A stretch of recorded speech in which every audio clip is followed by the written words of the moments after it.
khaile ka chanela ka lo lom le ve ka cheu vo in hi November ni som ni le panga kumsang ni le som ni le panga ni lai tho tan ni nia subscriber te le viewer te ni le zan man nuam vek ule ole tun truma la le apho tu kan lu chil tur hi nga in kalaron zong zel che ti la lalvul moya phua ani le don ani lung he rakian zai rel lo hiane I thai koi thu di nga kanuame an kanem ten min lan vela nang ngai tra kabang thei si lo kha la kha ni don ani kan hre thei mai ang chu mo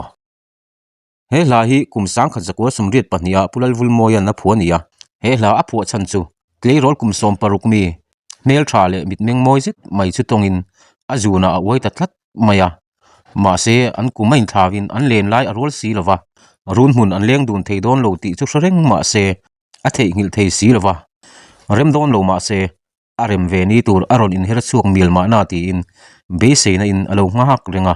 ma se nga chu tik ni reng om tak si lo awangin he hlamang hian a mangai na lam tluang bum bo zet chu apong chuak ta ani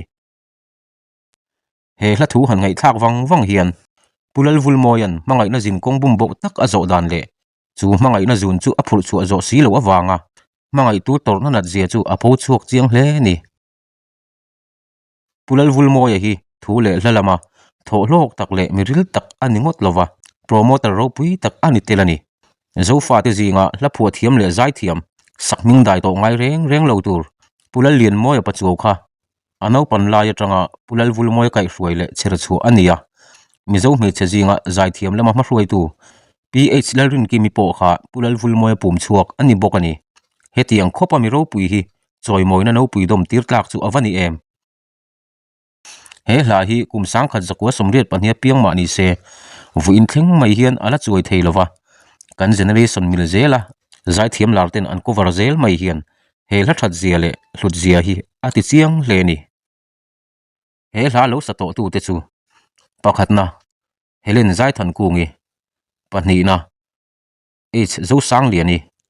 pathumna blue corn palina dalngeng pui to chong pangana richel lan nun kimi parukna